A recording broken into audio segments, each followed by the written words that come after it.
Hey guys! Tonight we are stepping into a world where velvet curtains hide rotten secrets, where gold crowns weigh heavier than they look, and where the halls echo not with music but with sighs of boredom.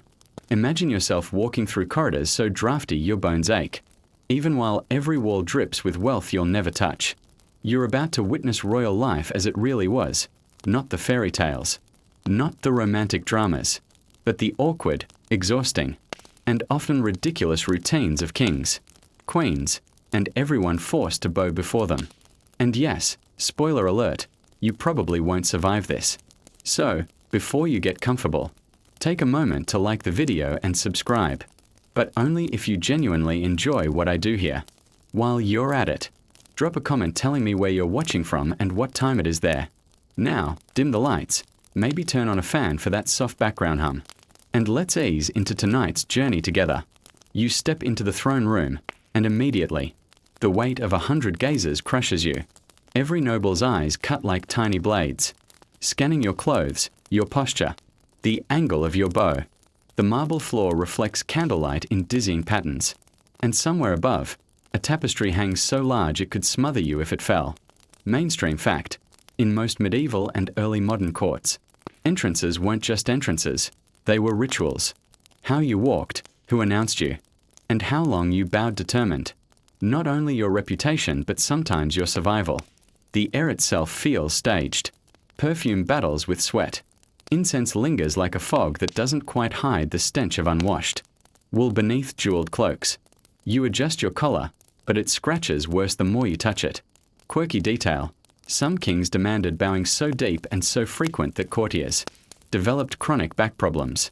Imagine serving your monarch and needing a chiropractor at the same time. You shuffle forward, trying to mimic the rhythm of others, but every step feels wrong. The king sits slumped yet rigid, an impossible paradox. His crown slightly off-center as though mocking the idea of balance.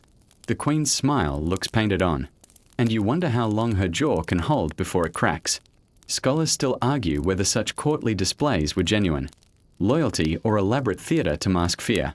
Looking around, you're convinced it's the latter. No one here wants to be here. They have to be. And now, so do you. The throne room bleeds into a hall of gold and silver where long tables, groan under the weight of food, you can't quite recognize. At first glance, it's a feast. But then you notice, the roasted peacock, feathers reapplied just for show, looks too stiff to eat. The gilded pies seem more like sculptures than supper. The meat sweats grease into pools no one touches. You sit, careful not to take the wrong seat. One mistake and you're the scandal of the week. Mainstream fact: medieval and Renaissance banquets were less about eating and more about spectacle. Food displayed wealth and power rather than filling bellies. Many nobles left hungry despite mountains of dishes. You pick up a knife, too dull to cut properly, and try not to stab yourself. Across the table, someone pretends to nibble, lips barely touching bread before setting it down again. Another swirls wine but never drinks. Quirky detail: at one banquet, records show sugar sculptures taller than a person were paraded around, admired, and then thrown out. Imagine starving peasants outside the castle while the elite tossed art made of sugar into the mud. The hall echoes with forced laughter. A jester tumbles in, bells jangling, his jokes sharp enough to slice reputations. People laugh too hard, not at the humor but at the fear of being his next target. You chew slowly, flavorless bread turning to paste in your mouth. Every swallow is an effort. You wonder if you'll ever feel truly full here, or truly. The feast ends, but the torture doesn't. Servants whisk away plates, and the nobles begin parading through galleries, lined with tapestries that look stiff, enough to march out on their own. You're pulled along like driftwood in a current. The clothes dig into you. Your doublet feels like armor designed to suffocate rather than protect. Lace scratches your throat, each thread like a tiny blade. Mainstream fact: court fashion often sacrificed practicality for status. Wide ruffs, tight corsets, and layered gowns weren't meant for comfort. They were meant to show wealth and control. You shift your weight, hoping for relief, but the shoes pinch harder. Someone nearby adjusts their towering wig. A structure so elaborate it requires its own ecosystem. Powder drifts from it like snow, and you wonder if birds might be nesting inside. Quirky detail. There's an account of one noble's wig catching fire from a nearby candle. No one dared laugh until the king chuckled, and then the entire hall erupted. Imagine living in fear of whether you were allowed to find humor in a burning head. The corridors stretch endlessly. Paintings of ancestors glare down at you, their eyes following, as though judging your every move. The weight of history presses harder than the crown on the king's head. Scholars still argue whether fashion was art, oppression, or both. But here, with your ribs squeezed and skin rubbed raw, you're convinced it's punishment disguised as elegance. You tug at your sleeve, but it doesn't budge. You're trapped in fabric, a prisoner in silk. And the night has only just begun. The conversations swirl like smoke, thick, choking, impossible to grasp. Everywhere you turn, someone whispers behind a jeweled fan, lips curling into half-smiles that don't reach the eyes. Mainstream fact: court gossip wasn't harmless chatter. It was a weapon. Alliances rose and fell on rumors, and a misplaced word could exile you, or worse. You edge closer to one group, pretending to admire the tapestry. Words drift out: betrayal, inheritance, scandal. None of it is about you, but it could be any moment. Quirky detail. In some courts, people employed professional eavesdroppers to gather gossip for them. Imagine being paid to lean against walls and listen for secrets. Like a human surveillance device. Your stomach knots. If you speak, you risk saying the wrong thing. If you stay silent, they'll invent meaning in your silence. The court doesn't need truth. It thrives on interpretation. Scholars still argue whether gossip kept monarchs informed or destabilized them. Here, it feels like both, power fed by poison. You slip away, but not before someone's eyes catch yours. A flicker of recognition or suspicion. Either way, you've been noticed. And in this place, being noticed is never good. The rituals of movement continue. Bow here, kneel there, smile just enough but never too much. Your body aches from constant correction. Mainstream fact: court etiquette manuals in the 17th century were thicker than some. Religious texts, filled with rules about posture, gestures, and even facial expressions. You stumble once while bowing, catching yourself too late. A ripple of amusement flashes through the room, quickly masked. But you felt it, sharp as a knife. Quirky detail. Some courts required nobles to master the perfect bow. A movement practiced so obsessively that mirrors were placed in hallways for self-correction. Imagine walking through a palace that's basically a giant dance studio. The humiliation burns. You practice silently while standing, bending your knees, lowering your head. But every movement feels stiff. The harder you try, the worse it looks. Scholars still argue whether etiquette was meant to refine or to humiliate. Standing here, sweat trickling down your neck, you know it's both. You rise again, cheeks flushed, and though no one laughs aloud, you hear the laughter in their silence. The monarch's presence shifts the atmosphere like a storm rolling in. One scowl can freeze a hall. One smirk can ignite false joy. Mainstream fact: historical records show kings and queens wielded mood as power. A bad day for them meant terror for everyone else. Tonight, the king's face darkens. A servant drops a tray. The clatter echoes like thunder, and silence slams down. The servant trembles, pale, waiting for judgment. Quirky detail: some monarchs punished mistakes by forcing nobles to wear humiliating costumes during the next banquet. Imagine attending dinner dressed as a donkey because you spilled soup. The king waves a hand. The servant scurries away alive, but only just. Everyone exhales in relief. Scholars still argue whether rulers were truly unpredictable, or if they cultivated chaos deliberately, watching the room quake under a single raised eyebrow. You're sure it's the latter. Your chest tightens. The realization dawns. Your survival depends not on your actions, but on the monarch's mood swings. A life dictated by whimsy is no life at all. You think it must be midnight by now. Maybe later. The music keeps playing, but your mind turns it into a dull hum, like the buzzing of flies around a lantern. The air smells of wax, sweat, and too much perfume.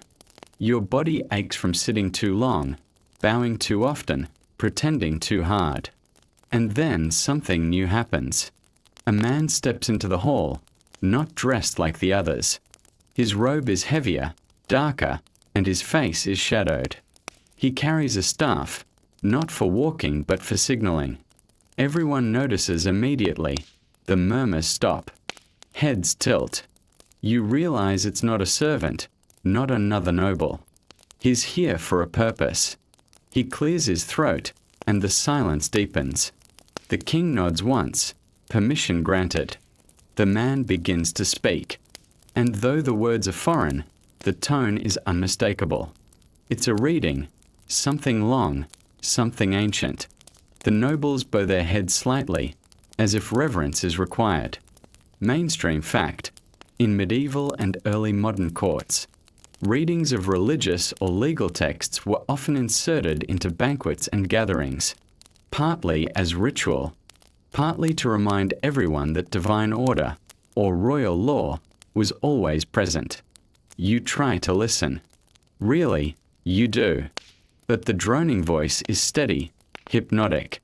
The syllables roll into one another like waves. You feel them pressing against your brain, pushing it toward the edge of sleep. And that's when it hits you. Maybe this is intentional. Maybe the whole system is designed like this. The food that doesn't satisfy. The endless music, the heavy air, the droning speeches. It isn't about celebration. It's about control. Exhaust them, confuse them, make them doubt their own senses. A tired noble is a harmless noble. Scholars still argue where the court life was, deliberately crafted as psychological warfare or simply evolved into it. But sitting here, with your skull vibrating from the monotone, you're convinced this is a trap. Quirky detail: some accounts mention nobles secretly pinching each other during readings to stay awake. A tiny act of rebellion, one bruised arm to avoid a ruined life. You glance around and see it happen. A young man in pale silk jerks slightly, face twitching as though stung. His neighbor looks smug, fingers poised for another stealthy pinch. They hide their game under masks of politeness. But you catch it, and you almost laugh.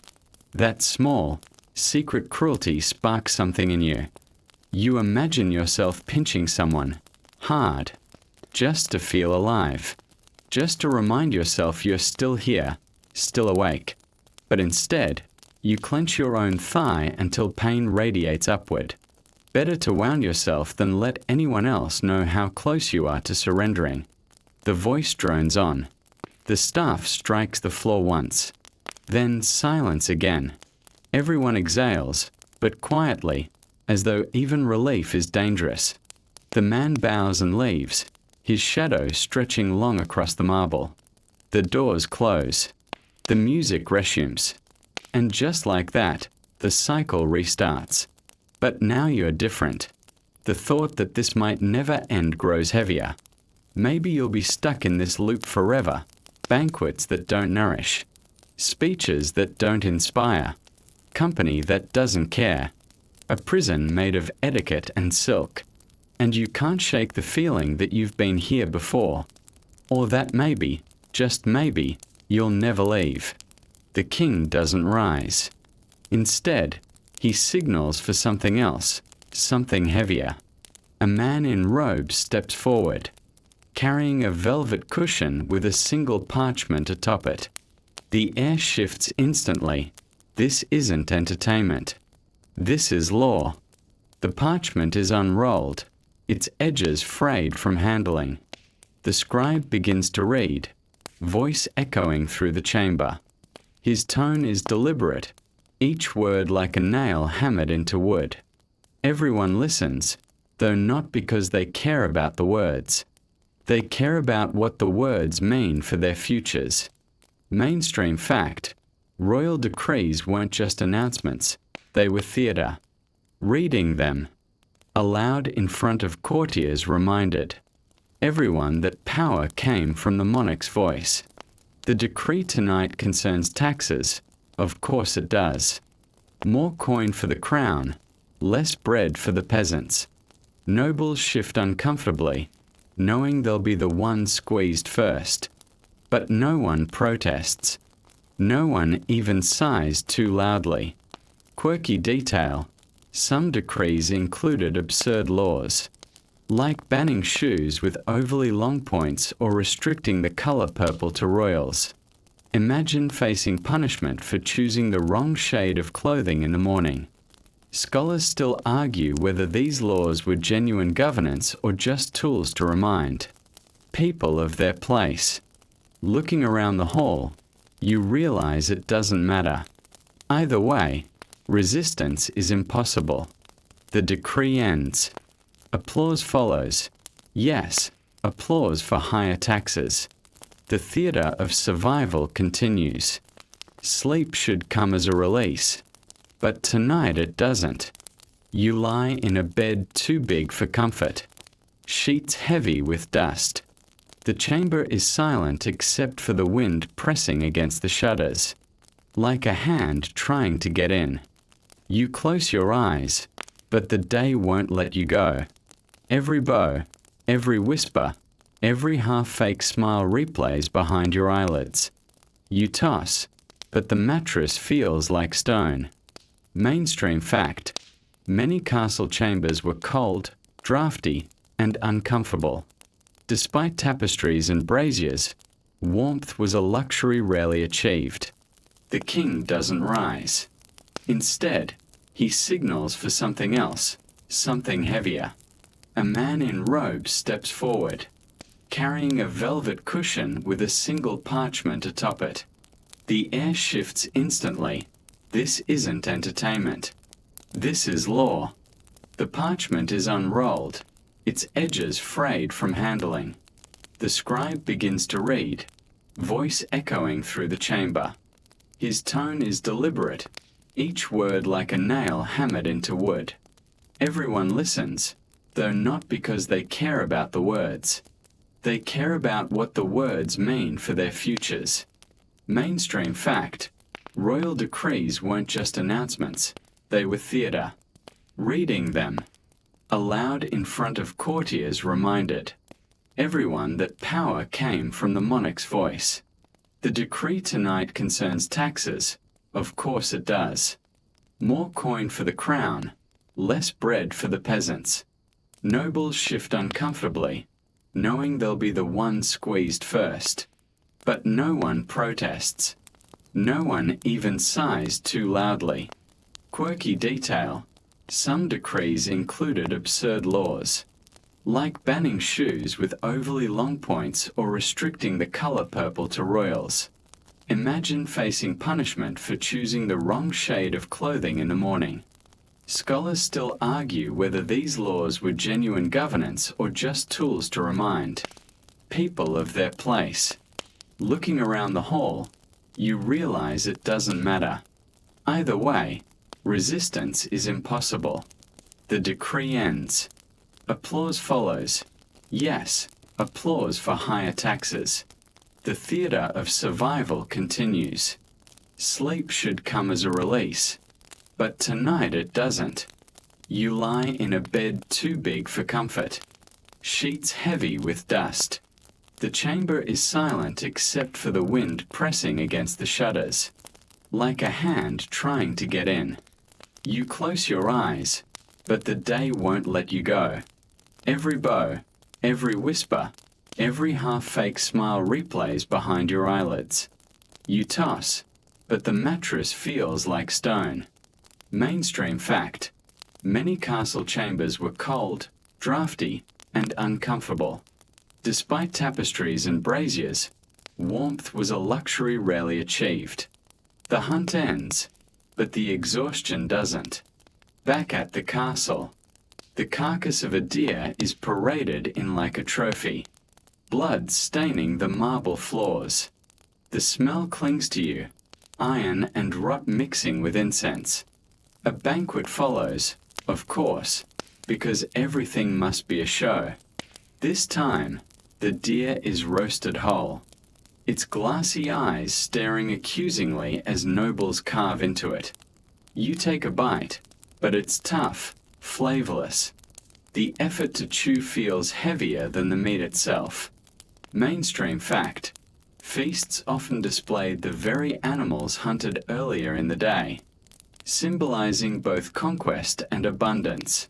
Quirky detail: some cooks redressed roasted animals in their skins or feathers to make them appear alive again, turning meals into grotesque theater. Imagine slicing into a bird that still looked ready to fly. Scholars still argue whether this blending of violence and theater was celebration or cruelty. Sitting here, chewing lifeless meat while painted feathers tremble in smoke, you know it's both. Night again. Another performance, but this one stranger than the rest. A magician is brought in, cloaked and dramatic. He produces coins from thin air, swallows fire, makes doves vanish into smoke. The nobles clap politely, though no one seems truly entertained. You notice their eyes darting not to the tricks but to the king, waiting for his reaction before they dare to laugh or gasp. Mainstream fact: courts often hired magicians, alchemists, or astrologers, blurring the line between entertainment and supposed science. Quirky detail: one alchemist convinced a king he could make gold from eggshells and candle wax. He was richly rewarded, despite producing nothing but smoke. Scholars still argue whether rulers genuinely believed in such displays or used them as distractions. Watching the weary smiles around you, you realize belief doesn't matter. What matters is obedience. You feel the pull of sleep again, but it's dangerous. Nod off at the wrong moment, and you risk insult. So you force your eyes open, watching doves vanish into nothingness, wishing you could vanish too. The final stretch of the night feels endless. You're summoned once more to bow, once more to clap, once more to exist as a background character in the king's theater. Your body screams for rest. Your mind blurs. Every smile feels carved into stone, every bow a breaking point. And still, the ritual continues. Mainstream fact: some courts stretched ceremonies late into the night, deliberately keeping nobles exhausted to reduce their ability to scheme. Quirky detail: a French court once demanded nobles stand in the presence of the king for hours, until some fainted. Servants dragged them away silently, and the ritual carried on as though nothing happened. Scholars still argue whether this cruelty was intentional design or just tradition taken too far. For you, the answer is clear: it's both. As dawn begins to creep, you realize the greatest punishment isn't torture or exile. It's this: life drained slowly by endless ritual, a golden cage that never opens. And now, the cycle quiets. The halls fade into stillness, the torches burn low, and the cold stones lose their bite. You've walked through the feasts that weren't feasts, the hunts that weren't hunts, the performances that weren't for joy but for survival. You've bowed, clapped, smiled, and pretended until your body bent under the weight of it all. And yet, here you are, still breathing, still present, still awake, if barely. The truth of royal courts isn't crowns or jewels or victories sung by poets. It's monotony. It's the endless performance of power, a stage that drains rather than delights. Every noble, every servant, every performer was caught in it, just as you've been caught tonight. A web spun not of silk but of boredom, of fatigue, of quiet cruelty disguised as elegance. So let it all fade now. The echoes of laughter too loud, the weight of velvet too heavy, the endless rituals too sharp. Let them dissolve into the background, like a bad dream unraveling at dawn. Picture yourself lying back, not on a hard mattress in a drafty chamber, but on something softer, warmer. The tapestries don't glare here. The candles don't smoke. The king's gaze cannot find you. You are beyond the reach of crowns, beyond the tug of etiquette. Breathe in once. Slow, steady. Let your chest rise and fall. Feel the rhythm even out, calm returning like the tide. And with that calm, allow your eyes to close. Allow your thoughts to quiet. The performance is over. The stage is empty. The hall is silent. End of script. Sweet dreams.